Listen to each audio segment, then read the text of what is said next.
खुलुमबाय बेयो बड'लेण्ड इंखं टेलिभिजन दिनै 21 नभेम्बर 2020 सनिबारखालि सानसेनि बरादखौ नोंथांमोननि खाथियाव लानानै फैदों आं सदानन्द दैमारिया। सिगां फरायनो लादों मेष राशि। दिनैनि साना बारा मोजां नङा। गोसोआव गोजोननाय गैयै जागोन। गोसोखौ गोबां गुलुं गुजुं मोनगोन। देहाया दिनै मोजां थानाय नङा। सोरनिबा सायाव गोबां रागा जोंफ्लांगोन। रांखावरियाव मोजांद्राय नङा, खहा जानो हागौ। बेफार फालांगियाव मोजांद्राय नङा, गुबुना खहा खालामनो नाजागोन। न'खराव अनलायनाय फैगोन। मावनो लानाय खामानिखौ मावफुंनो गोब्राब जागोन। गोसोनि साननायफोरा फेलें जागोन। मानिबा जाहोनाव गोसोआ बायग्लिगोन। जेबो गोदान हाबाखौ मावथ'यैआनो गाहाम आरो मोजां हाबायाव आगान होथ'यैआनो मोजां। सिनाय मोनै सुबुंजों थगायजानो हागौ। सांग्रां जानाया गाहाम।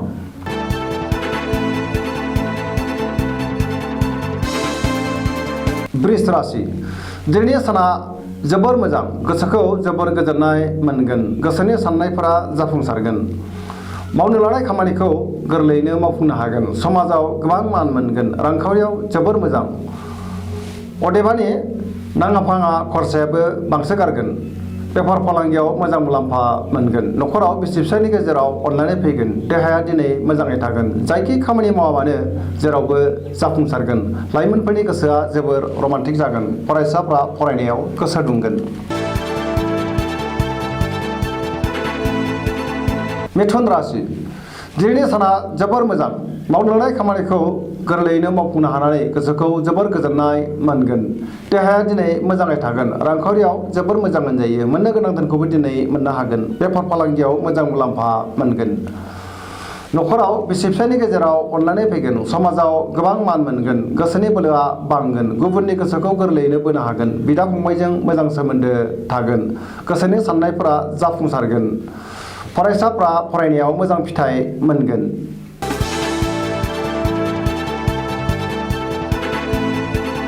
कर्कट राशि। दिनैनि साना मोजां आरो गाज्रिनि गेजेरजों बाबेनलांगोन। गोसोआव गोबां बेले बेजे साननाय फैगोन। गोसोखौ गिलुं गिलुं मोनगोन। नेगेटिभ एनार्जिनि गोहोम गोग्लैगोन। मावनो लानाय खामानिखौ मावफुंनो गोब्राब जागोन। रांखावरियाव मोजां। बेफार फालांगियावबो मोजां मुलाम्फा मोननो हागोन। देहाया दिनै मोजाङै थागोन। गुबुननि हेफाजाब मोनगोन। गुबुननि गोसोखौ गोरलैयैनो बोनो हागोन। न'खराव बिसि फिसायनि गेजेराव अनलायनाय फैगोन। गोसोआ दिनै जोबोर रमान्टिक जागोन। समाजाव गोबां मान मोनगोन। सोरबा लोगोआ मोजां खौरां होफैगोन।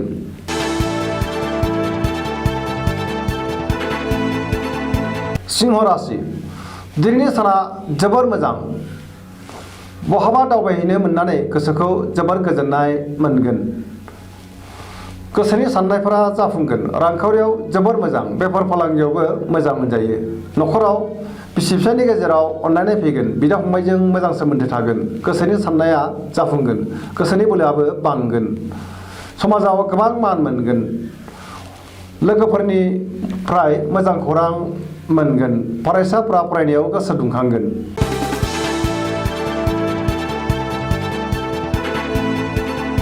कन्या राशि। दिनैनि साना जोबोर मोजां। गोसोखौ जोबोर गोजोननाय मोनगोन। रांखावरियाव जोबोर मोजां। बेफार फालांगियावबो जोबोर मोजां मोनजायो। देहाया दिनै मोजाङै थागोन। न'खराव बिसि फिसायनि गेजेराव अनलायनाय फैगोन। गोबां खामानियाव मुखुब थानांगोन। समाजाव मान मोनगोन। गुबुनखौ बांद्राय फोथायोब्ला खहा जानोबो हागौ। सांग्रां जानाया गाहाम। लाइमोनफोरनि गोसोआ जोबोर रमान्टिक जागोन।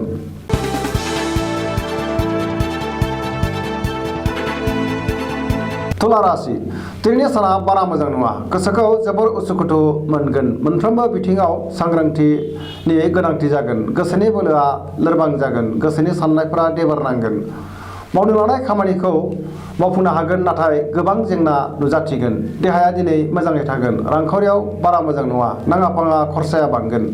न'खराव बिसि फिसायनि गेजेराव अनलायनाय फैगोन। समाजाव मान मोनगोन। बेफार फालांगियाव मोजां मुलाम्फा मोननो हागोन। सोरबा लोगोनिफ्राय मोजां खौरां मोनगोन।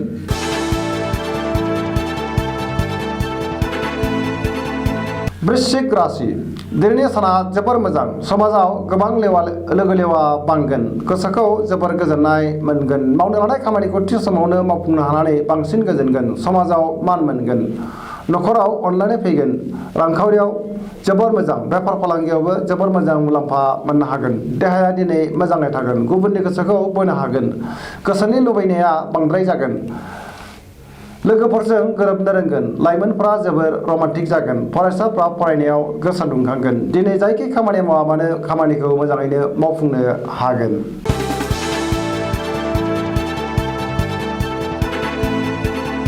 धनु राशि दिनैनि साना बारा मोजां नङा गोसोआव गोबां गुलुं गुजुं साननाय फैगोन गोसोनि जिंगाया बांगोन मावनो लानाय खामानिखौ थि समावनो मावफुंनो हागोन गोसोनि साननाया जाफुंनाय नङा रांखावरियाव बारा मोजां नङा बेफार फालांगियाव खहा जानो हागौ समाजाव मान मोनगोन देहाया दिनै बारा मोजां थानाय नङा लोमजानाय मोनगोन न'खराव अनलायनाय फैगोन गुबुननि थाखाय जेंनायाव गोग्लैनांनो हागौ सांग्रां जानाया गाहाम गोसोखौ दरसि दरसि मोनगोन गुबुनखौ बांद्राय फोथायोब्ला खहा जागोन लाइमोनफोरनि गोसोआ जोबोर रमान्टिक जागोन। मकर राशि दिनैनि साना बारा मोजां नङा गोसोखौ जोबोर गुलाय गुजाय मोनगोन नेगेटिभ एनार्जिनि गोहोम गोग्लैगोन देहाया दिनै मोजाङै थागोन अब्लाबो जानाय लोंनायाव सांग्रां जानाया गाहाम रांखावरियाव जोबोर मोजां होनजायो मोननो गोनां धोनखौ दिनै मोननो हागोन बेफार फालांगियावबो मोजां मुलाम्फा मोननो हागोन न'खराव बिसि फिसायनि गेजेराव एना एनि फैनो हागौ सांग्रां जानाया गाहाम लाइमोनफोरनि गोसोआ रमान्टिक जागोन फरायसाफ्रा दिनै फरायनायाव गोसो दुंखांगोन।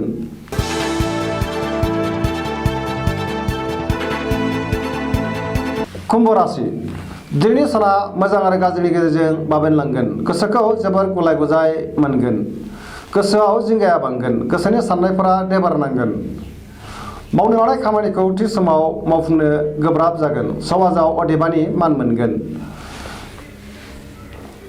गोबां लोगोफोरजों मोजां सोमोन्दो लाखिनो रोंगोन मुंदांखा सुबुंजों लोगो मोनलायगोन रांखावरियाव बारा मोजां नङा नाङा फाङा खरसाया बांगोन बेफार फालांगियावबो बारा मोजां नङा न'खराव अनलायनाय फैगोन गुबुननि थाखाय जेंनायाव गोग्लैनांनो हागौ सांग्रां जानाया गाहाम।